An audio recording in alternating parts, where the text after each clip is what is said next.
Hello, I'm Mariette DeCristina, Dean of the College of Communication here at Boston University. Storytelling is at the heart of our work with students, just as it's a central element of our faculty's groundbreaking research and our alums' award-winning work throughout the communication world. Here at BU and at COM, our core values include diversity, equity, and inclusion, and we express those values by fostering an environment that cultivates diverse storytellers who are ready to inform, enlighten, and engage while remaining true to their authentic selves. Those are among the reasons I'm especially delighted to introduce the speakers for the featured keynote here at the 2021 BU Power of Narrative Conference. First, I'd like to say hello to Jelani Cobb. The New York Times recently described Jelani Cobb as the elder statesman of a critical mass of Black journalists who converged on Ferguson, Missouri in 2014 after the fatal shooting of Michael Brown Jr. by a white police officer. Before and since, Jelani has set the standard as a gifted reporter who not only covers the scene, he renders it in brilliant prose for The New Yorker, makes sense of it as an accomplished historian and public intellectual, and teaches how it's done to his students at Columbia. He's also the author of the books Substance of Hope, Barack Obama and the Paradox of Progress, To the Break of Dawn, a freestyle on the hip hop aesthetic, and The Devil and Dave Chappelle and other essays. It's so great to have you today. Thank you so much for coming.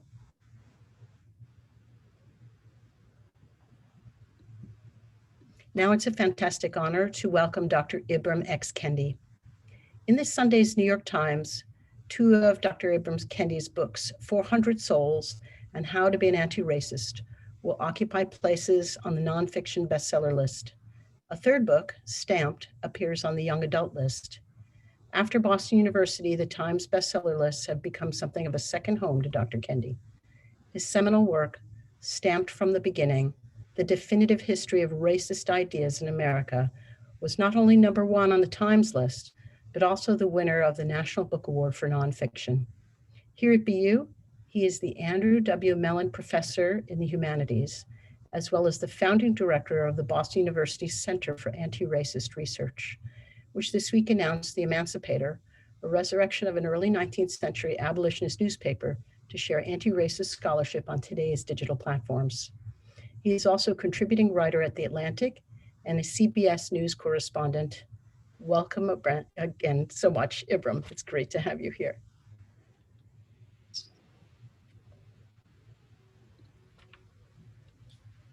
So Jilani, it's always a pleasure for me to, of course, be in conversation with you, and the sort of topic of this conference, of this gathering, is the power of narrative, and so I thought we would sort of start there, specifically at a very high level, and I'm just curious to sort of know, what is your sort of general perspective on the narrative and on its power, particularly in our time? Well, first I want to say thank you for the invitation. I'm always, likewise, I'm always very happy to get a chance to dialogue with you. And particularly in these moments where there's so much that we need to dialogue about. And there's so many things that are going on. And so I think that narrative has a particular power, and like all things that have power, they can be used in ways that are beneficial and ways that are detrimental. But we make sense of the world through narrative. We create a beginning, middle, and end of a set of events, and through that beginning, middle, and end, convey values, ideas, perspectives about the world that we're inhabiting. So there are all these mechanisms that we use to make sense of the physical environment that we exist in, and we could talk about metrics or physics or any of the things, but fundamentally we construct narratives. That's what we do instinctively.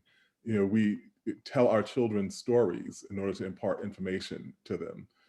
And the reason why I say these things can be beneficial is that narrative has the capacity to convey common values, common thoughts, to instill wisdom. It's why we listen to the life stories of our elders. It's why the two of us are drawn to history about what the sweep of the narrative of past events can do, can help us understand about the present. The potential detriments of it are, of course, that no narrative is exhaustive.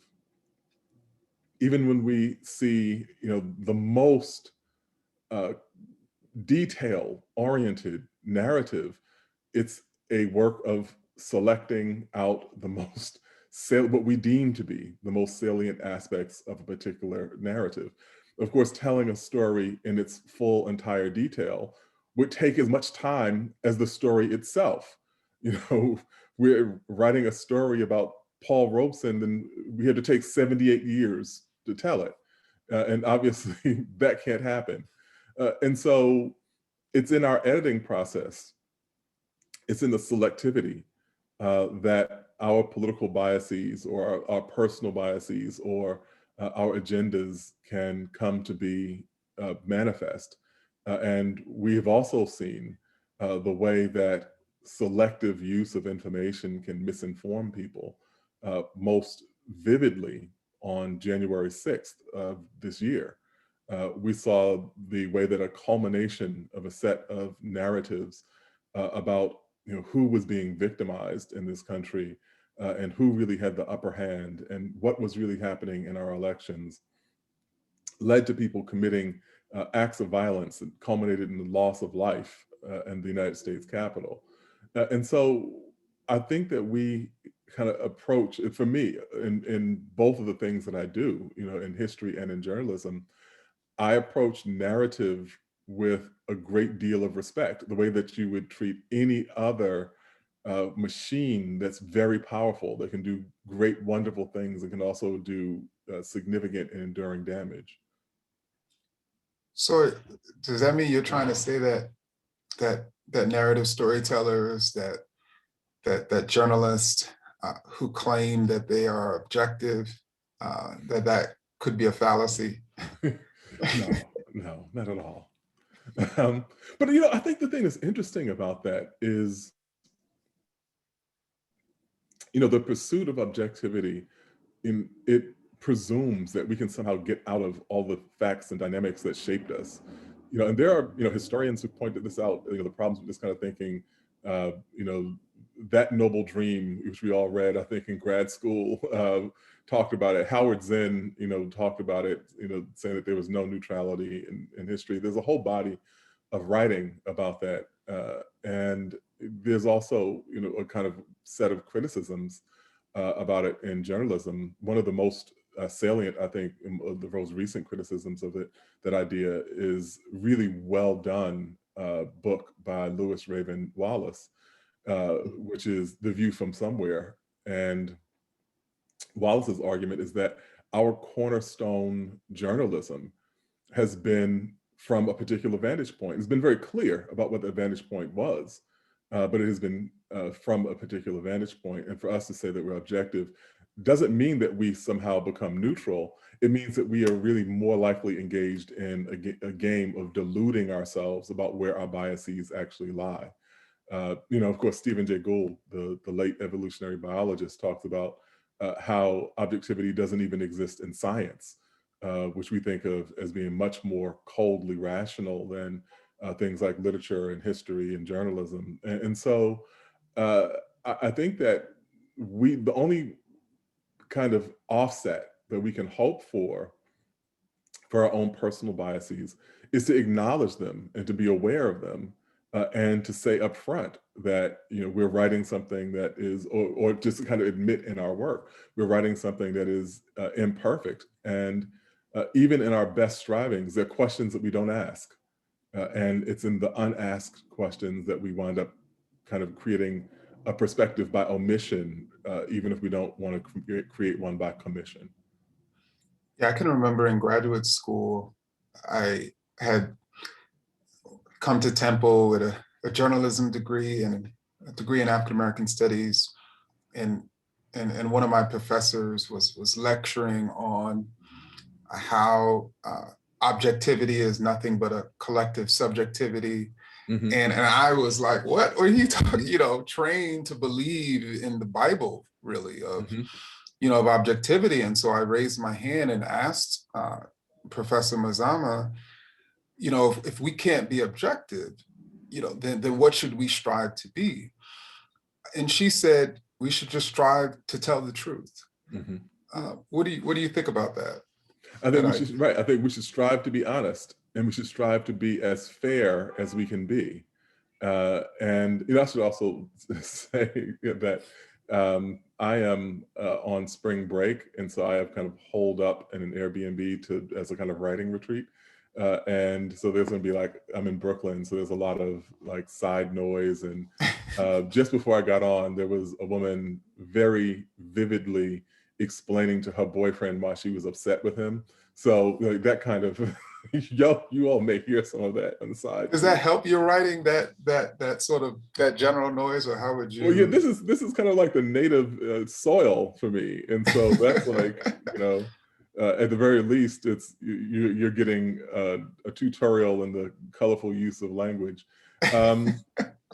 But I think that, if we looked at kind of the objective standard and how people even came to recognize that there was a problem with objectivity, one of the first major instances of this was McCarthyism. Joe McCarthy had this fascinating and really instructive relationship, with the print media, and demagogues tend to understand very intuitively how to manipulate, some form of media, for their day. That's how they become successful. But McCarthy would make these outlandish claims. And at the time, the kind of reigning idea of objectivity was that if you just report his claims and you report what the other person says, the people on the other side of this, you've done your job. That's objective. But clearly that's not objective. Because if I were to say that the moon was made of green cheese, and someone else would say, no, the moon is a planet that orbits the United States, orbits the Earth. I think sometimes we think it orbits the United States, orbits the Earth, and is likely kind of coalesced from the impact of a comet that struck the Earth and has been orbiting and stabilizing the Earth's orbit for however long. And those two perspectives are not equal. And if you report both of those things, you have not informed the public. You've actually misinformed the public by believing that there are things that are scientifically rigorous that should be given the same sort of weight as things that are completely fallacious and fantastic. And so, and McCarthy gamed that system. And so it was in the course of that time period, toward the end of McCarthy's career, where journalists actually had the reckoning to realize that they had to report facts. They had to array information and data, things that were unassailable. And so they began doing things like parenthetical corrections. And so McCarthy would accuse someone of being a communist and say, Ibram Kendi is a communist. And then in parentheses, they'd say, there's no evidence that this is true.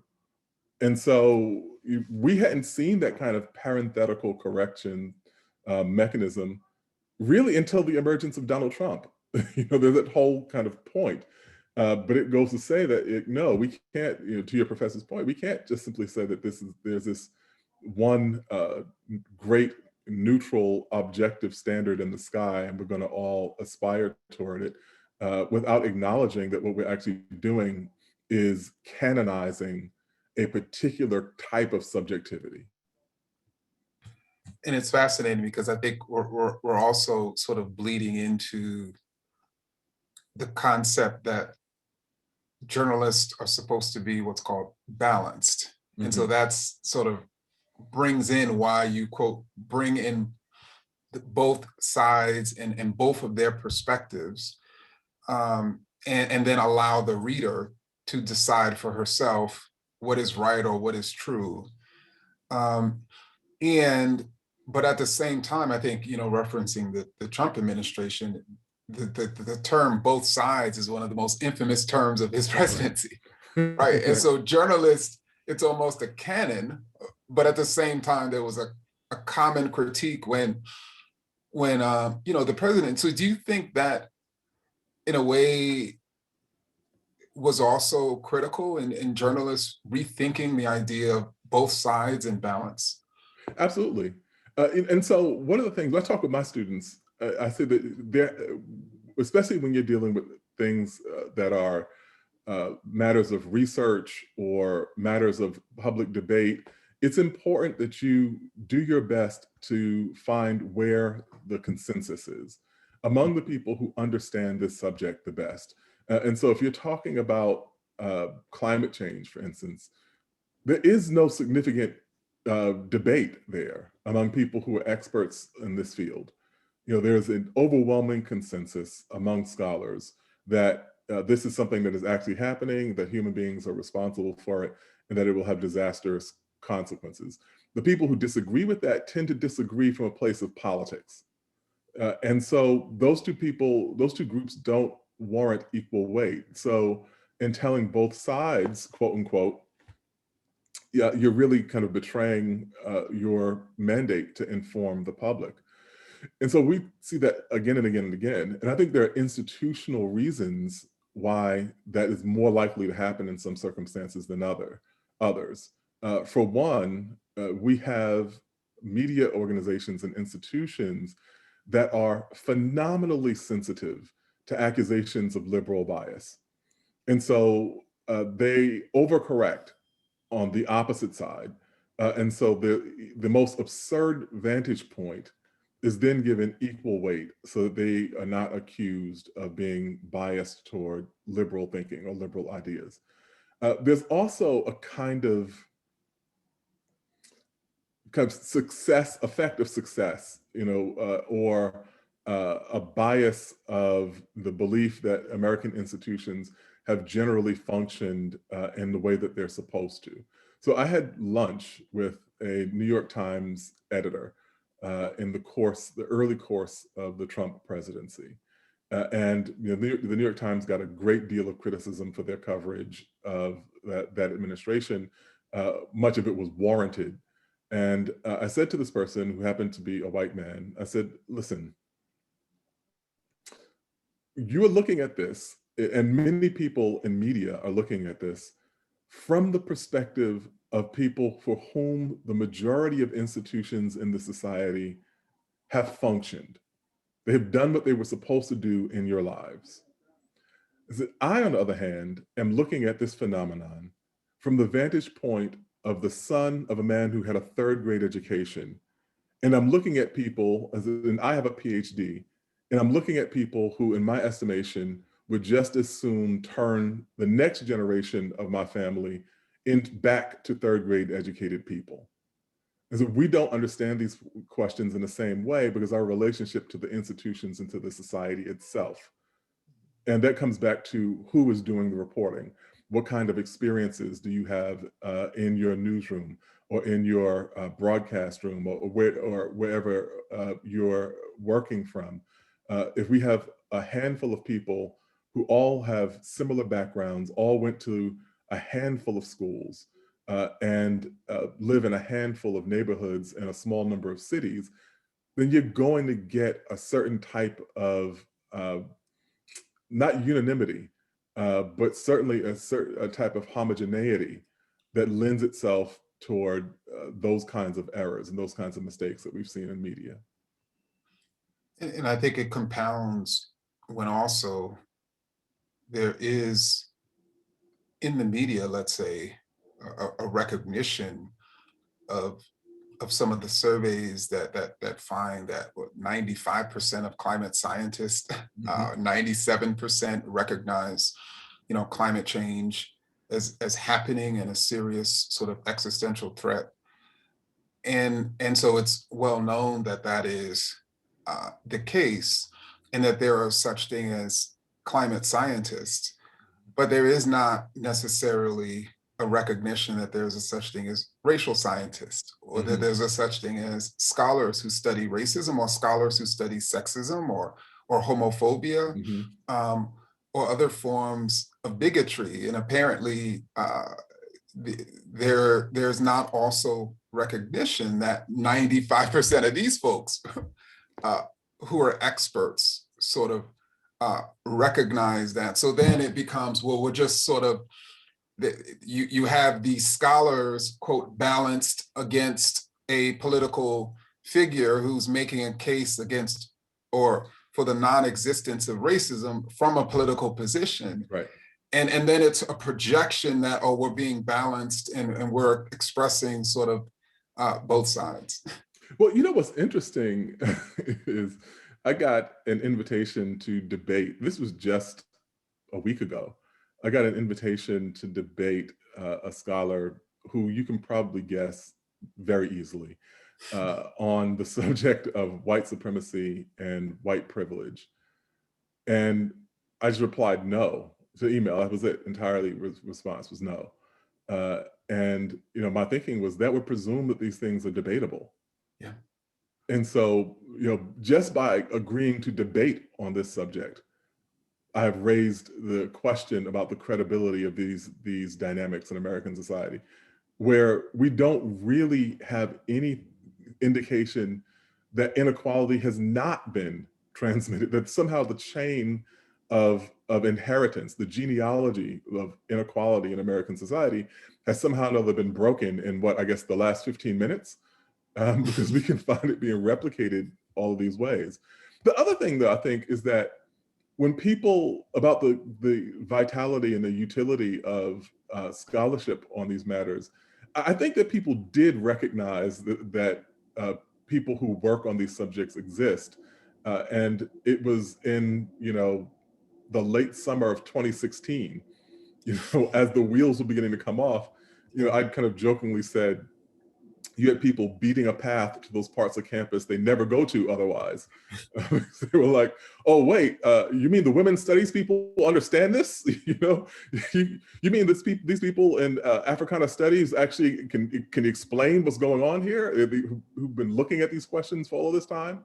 And so, yeah, that's been kind of part of the struggle. And concomitantly, I think there's been a kind of move to try to diminish these fields as a result of it, because, you know, people are making points and establishing information they would rather not be out there. And it becomes the kind of racial equivalent of what we do with guns, because the data on guns overwhelmingly points to the need for some sort of reform or gun control.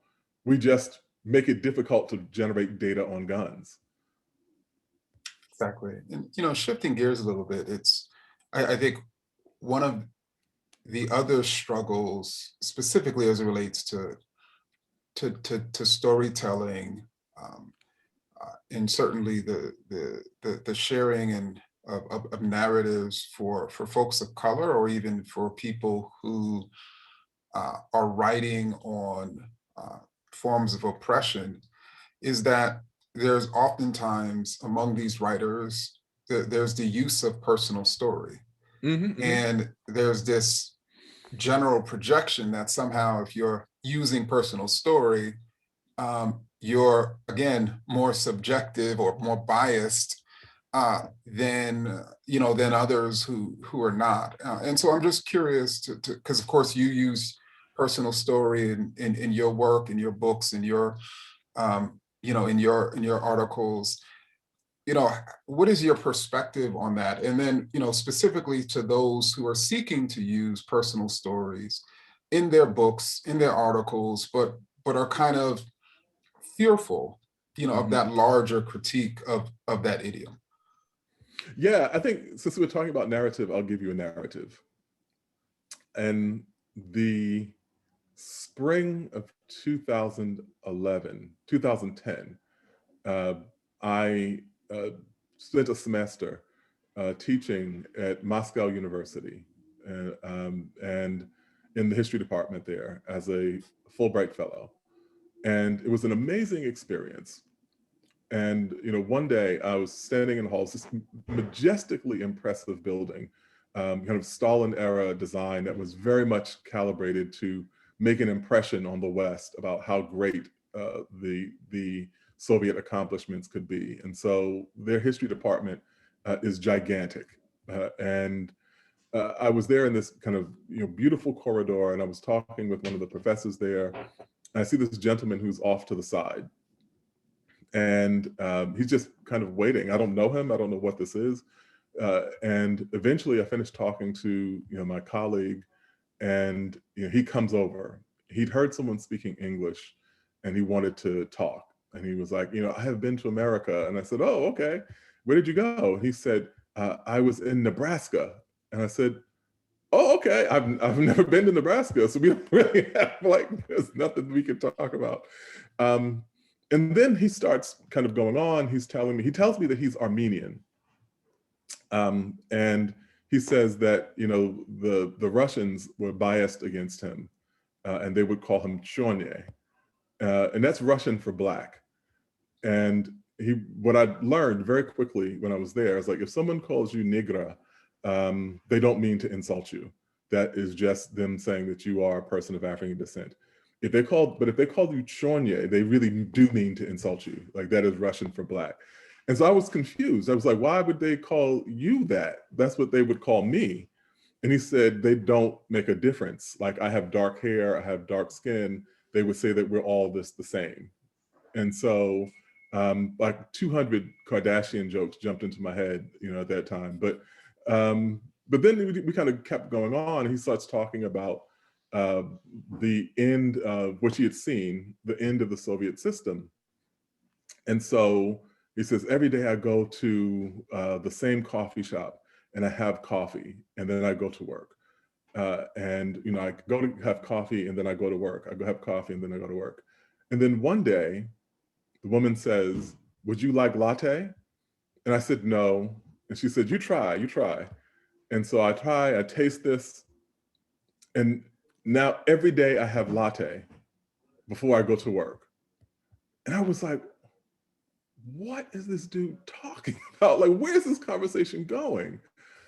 And then I kind of finished and went off to do whatever I was doing. And then later in the day, it occurred to me what he had been saying, that for him, the big, grand, huge sweep of history distilled down to something as mundane as his options in his day for what he would drink before he went to work.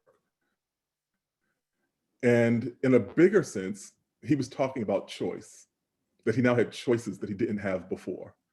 I don't think you can convey the emotional timbre of what he was talking about in a way as effectively outside of that narrative of his life, of that moment, of him switching from coffee to latte, and saying, oh, wow, this is a different kind of world, is symbolized by one simple change in what he was consuming. And so I think that gets to another point, which is, the late Ralph Wiley told me that if you're talking about yourself, you can only do it if it brings up another universal truth. Otherwise, you might as well put it in your diary. Or as I always say to my students, there's a difference between between using the first person and taking a selfie. You want to use the first person in a way that broadens out, so that if you're saying I, the person can understand we. It gets you closer to we. And, as opposed to the selfie, which is look at me, look at me, look at me, and typically look at me, I'm standing next to this famous person. And so that's what I think about the kind of hazard and potential of using narrative and using first person, the personal narrative in telling, in conveying facts or information. And I think we should probably talk a little bit about the current narrative war around the way in which the Atlanta area shootings are being sort of framed. And so I'm just curious, first and foremost, for your your just general thoughts about this narrative collision that literally is happening before our eyes, and how, what are your insights in terms of the way journalists and storytellers, should be thinking? What are the types of questions that they should be asking? Sure. I mean, it's literally the kind of myth making before our eyes. And we have these long established disagreements about what history means or how history unfolded. And it's fascinating to see those things happen in the moment, because there was a dividing point. There was a point at which people had a general perception of these events. And then there was the point at which the sheriff spoke and said, on the basis of this person's own words, that he was driven by a quote unquote sexual addiction. He had effectively exonerated him of any other kind of biases, or being driven by racial hatred, as if those things are mutually exclusive, or as if there isn't a long history of attaching a particular kind of set of sexual ideas onto the bodies of women of Asian descent. And so in looking at that, it was really what we were seeing was a fight over narrative. And that was rightly ridiculed, with people saying, oh, it's such a relief, he said this, so now we can just go about our day. And at the same time, we really don't know about the history of violence that has been directed at people of Asian descent in this country. And about the mass, which people have been talking more about, the mass lynching in Los Angeles in 1871, or that, here's a really kind of fascinating point, that the situation that was confronting Chinese Americans, the Chinese immigrants in 1869 was so dire that Frederick Douglass, who specifically understood the strand of exploitation that was American slavery, was moved to write in defense of the Chinese immigrants in a speech he gave called The Composite Nation in 1869. And so there are these kind of overlapping themes. Richard Rothstein, in his book, The Color of Law, has this astounding point where he talks about housing discrimination that prevented Black people from buying homes in the Bay Area. And there's these very rigid discriminatory policies that kept Black people out. And the only window for home ownership that Black people got was during World War II, when they were allowed to buy these homes that unexpectedly came onto the market. Those were the homes that belonged to Japanese Americans who had been unwillingly interned.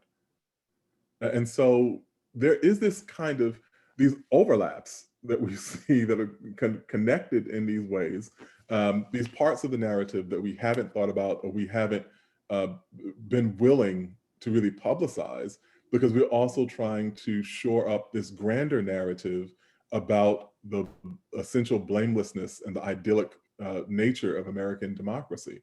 And I think those two things can't coexist.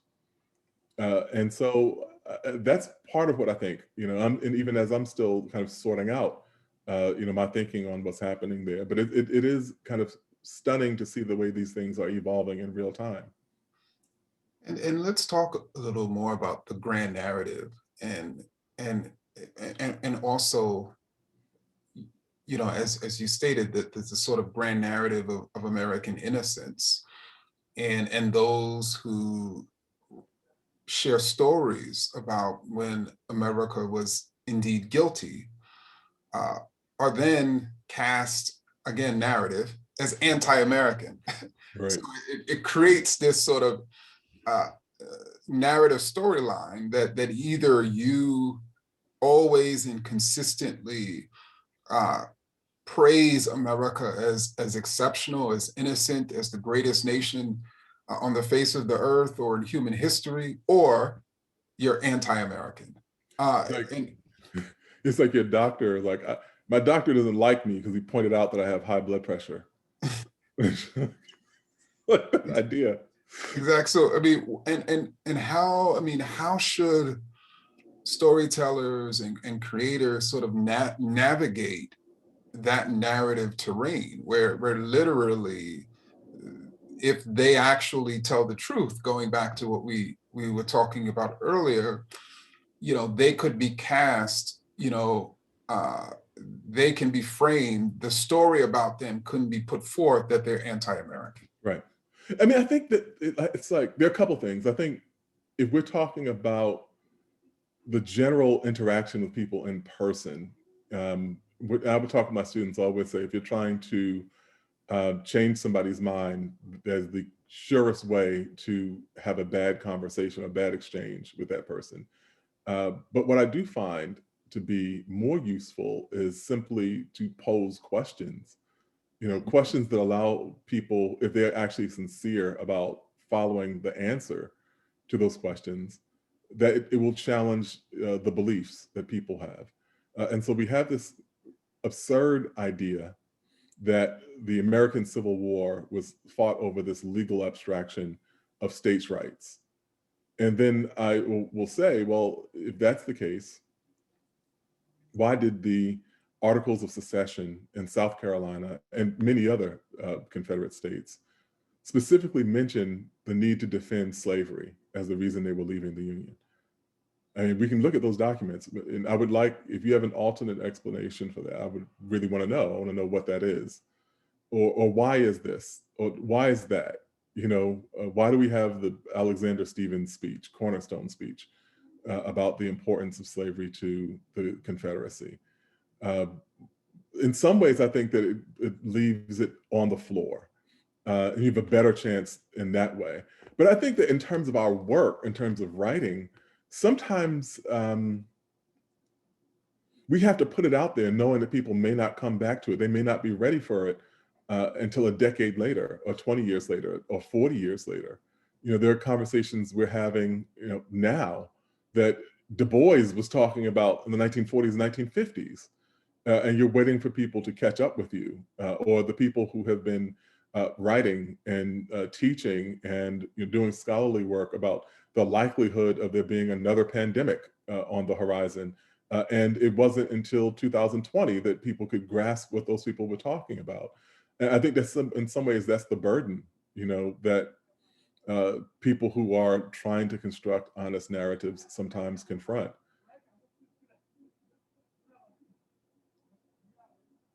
And I think finally, I guess maybe we should talk more generally about the American media, particularly the American mainstream media. And, as you know, in a Kerner Commission report in 1968, stated that the press has too long basked in a white world, looking out of it, if at all, with white men's eyes and white perspective. How would you sort of describe what the press is doing today? Mm-hmm. Well, the thing that I think is interesting that has happened as a matter of evolution is that like white people now know that they're white. They've noticed, and typically speaking, when white people noticed that they were white, that was bad news.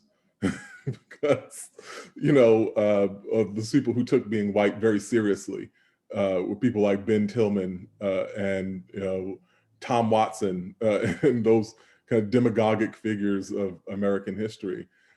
But I think that we're beginning to see, just even in kind of popular culture, people who have a vantage point on what inequality looks like, and not necessarily as a means of shoring it up, saying that we want to create more of this, or we want to, defend the pure. We do see those people, the Proud Boys and the people who happened on January 6th and so on. But there are a large contingent of not in my name white people that are emerging in the society. And I think that is heartening in a way that when people ask, how do you remain optimistic?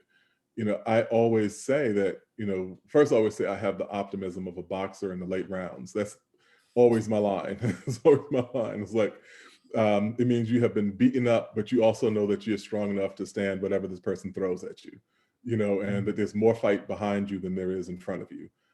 and keep doing what you've been doing. And so that's, the kind of way that I look at these things. But also my own skepticism was that having covered, police issues for more than 20 years, the people at the protest always look like the person who's been killed, except last summer, with their entire, I keep saying Salt Lake City. I've been to Salt Lake City. I met all the Black people in like 15 minutes, And so. Yeah, I met them too. Yeah, you met them too. But they're a pretty good group of people, all Yes. 6 of them. Right. But when we saw those protests in Salt Lake City after George Floyd, they were gigantic. Yeah. And, that wasn't us.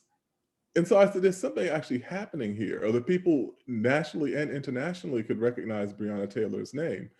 And so there was the possibility that people would take note of what these ideas and identities are, and in the sense of trying to undermine them. Yeah, I've forgotten what your question was. And I was like en route to answering it, and that's what I came up with.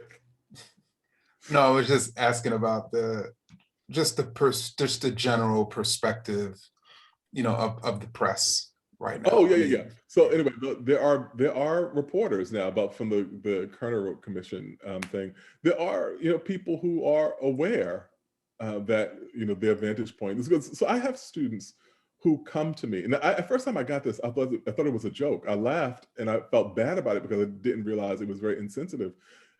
But I've since gotten the question regularly. Every semester, I get at least one, usually more than one student, white student almost always, but sometimes not, sometimes other people of color, who come up and say, should I be covering stories about Black people?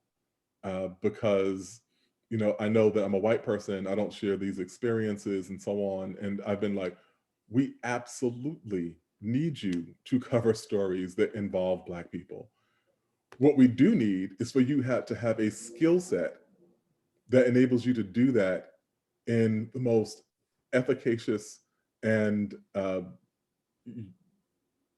rigorous way possible, and most competent way possible. And part of that is understanding the differences in your vantage points. And so I brought David Simon, who created The Wire, into class because he was such an example of a white reporter, who had covered these stories with great nuance and great sensitivity. And so students were really, really eager to hear from him. Do you know what he told them? He said, listen. He said, listen. He said, get out of your own head and listen to what the people around you are saying, and give their words the authority that you would give someone else in a different part of town. Wow. I think on that note, maybe Mitchell can lead us in Q&A. Oh, thank you both. This was just enlightening and fascinating throughout. Thank both of you, gentlemen. Your last comment, Jelani, anticipated some of the questions about people telling the narratives of different people from ourselves. So I'll skip those. So you answered that brilliantly. My real question is, I want to know, why was the woman angry at her boyfriend, and who was right? Well, I'm going to go out on a limb and say she's right. Okay. Just because I'm not a fool, and I couldn't make out the the particulars of it. Just that she was going on and on and on. Fair enough. Thank you. So you mentioned early on that narrative conveys common values and common thoughts, and we're living in an age of such fractured notions of reality and such fractured notions of what's real, what's true. So do we have room still in narrative to create these common values, and how do we do so? I think we do, because things are fractured, but there are still these ways of communicating. So I read this thing years ago from an anthropologist who was talking about the role of humor in societies. And he said that humor is important because it's a shorthand. If I tell a joke and Dr. Kendi laughs at it, that cuts out 2 hours of conversation that we need to have about our shared values. I've given you a premise and a conclusion, and we drew the same conclusion about that premise. that it was humorous or something that we could ridicule or whatever. And so what we've done is establish a bond. And so I think that there are these ways that we do this in writing and in narrative. I think a narrative is sometimes one of the most powerful ways of doing this for all of the same reasons that we talk about with history, that we do have the capacity to understand tragedy. We do have the capacity, in some ways, narrative allows us to bypass, some of those circuits. We do have, that long form piece that you spend 45 minutes reading that puts you in an entirely different world, in a different environment, and gives you the opportunity to see the world through someone else's eyes in a way that, short of travel and interacting with the people, the actual people you're talking about, you won't be able to do. And so I think the narrative still has the possibility of being one of the most powerful tools we have for building that kind of common set of assumptions. Thank you. Thank you. Ibram, would you want to weigh in on that as well? No, I think Jelani covered that well. Okay. So Diva asks about, she's interested in hearing your thoughts on how to explain people's worlds, sometimes built on the basis of genuine worry, anti-vaxxers in this case, without amplifying beliefs that are against the scientific consensus, but are integral to their personal stories. So how do you balance sort of, telling the truth while incorporating the falsehoods? Yeah, I think, Jay Rosen, who has written a lot about this, has a point that he's drilled home, which is that in order to dispel an idea, you have to repeat it and thereby give it more life than it had originally. But he always talks about the truth sandwich, which is that you start up front with the actual fact, then discuss the divergence from that fact in the middle, and conclude with the actual fact, so that the first and last things that the person, the reader, sees or the listener hears are, the statements of fact as they are. And I think that's kind of one mechanism, for being able to do it. The other thing I think is that we have to be able to recognize the extent to which ideas that seem irrational are connected to what might actually be very rational reactions to a particular environment. One of the in terms of anti-vaxxers, one of the best experiences that I could say in terms of my understanding was that a friend of mine was doing an interview with a woman. This was 7 or 8 years ago, was doing an interview with a woman for a story, and I just tagged along. And she interviewed the woman about her opposition to vaccines. My friend is Black, the one she interviewed is white, and my friend is a very serious journalist, and so she's asking her rigorous questions. And at some point, the woman got a little bit flustered and said, "I'm really surprised to hear a Black person who has this much faith in the medical industry." Now, there were a couple things. You could take offense to that statement. For me, that was enlightening, because there are tons of reasons why Black people should be skeptical of the medical establishment. And so it said to me, this person is not disagreeing with vaccines per se. This person is disagreeing with anything medicine says. She was saying that medicine lacks the credibility to inform her about how she should react to these particular problems. And I was like, so why, if I'm a Black person, why would I have faith in vaccines? And so I said, there's this scientific preponderance of evidence and so on, but these people could be lying. All right, well, here it is. If there is a burglary and there's a person who is in this neighborhood who was known to have committed burglaries in the past, should we just go arrest that person and be done with it? Well, no. It's like the question is not whether this person has committed burglaries in the past. It is whether this person is responsible for this specific burglary that happened this week that we're talking about.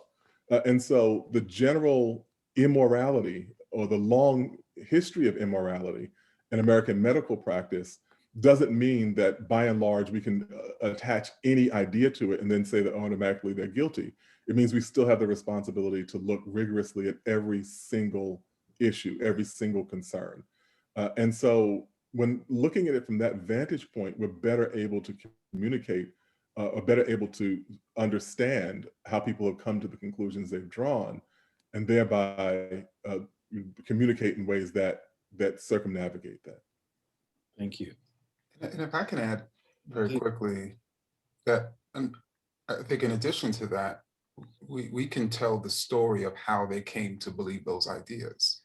And I think that's very powerful as well, because we show that they weren't born believing or not believing or trusting in vaccines. You know, what type of environment, what type of history do they personally have, or their family has with the medical establishment? I think that really gives color, you know, to what's actually happening, and then we can understand that and also understand how to transform that narrative. Thank you.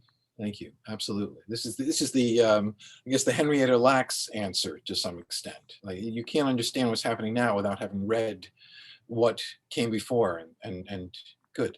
Thank you both. In light of both of your comments about truth, I'm reading a question that reality or truth is the goal, and fairness. And where do you see, I guess I'm teeing up an answer about the emancipator here, but where do you see that happening well? And where do you see that still needing a lot of work and self-reflection in the media? Are you asking me who do I think is getting it right? Yeah, exactly. Oh, there are lots of places I think that are doing better than others. And so I think Press Run is a really good outlet in terms of the coverage of what media is doing. And so I think that they have done well. I think that Soledad O'Brien has done really good work in terms of criticism of where media has fallen short. I think Margaret Sullivan, kind of the usual suspects people, Margaret Sullivan has been a really sharp voice in terms of pointing out what the shortcomings of media have been. And then there are kind of individual reporters who I think, like, too many to probably name, but some people who get it right consistently, or at least kind of thoughtfully approaching these subjects. And I think that a person who's considerably younger than me and inspires me a great deal in her work has been Yamiche Alcindor, who I think is just one of the sharpest people in reporting on national affairs. And so this, I don't want to kind of single folk out. At the same time, I think that there are institutions that have not done kind of nearly as well, and those are institutions that tended to be larger and tended to also have, if not conflicts of interest, then say they were cognizant, acutely aware of how much revenue was being generated by a particular type of coverage and a particular kind of even-handedness, or we're saying the ambidexterity of American media. And so, Want to name any? Marquise, well, we say the New York Times, CNN, to not great ones. I have been critical of NBC as full disclosure, a contributor for political analyst for MSNBC, and I've still parted ways with some of their coverage on the last administration as well. And I think that there's been, and I don't consider Fox News to be a news network. I consider that to be a propaganda outlet. And I don't think that that's a really inflammatory statement. If we start looking at, what exactly has happened, going all the way to the number, just on basis, the number of times that the big lie about the theft of the election was repeated on that network, I think they've disqualified themselves from the rubric of American media. And so I'm only engaging with or criticizing places that I think actually still qualify as media organizations. Thank you. Thank you. Ibram, is there any place you would sort of point out as doing particularly well or poorly on on these issues that you two have discussed?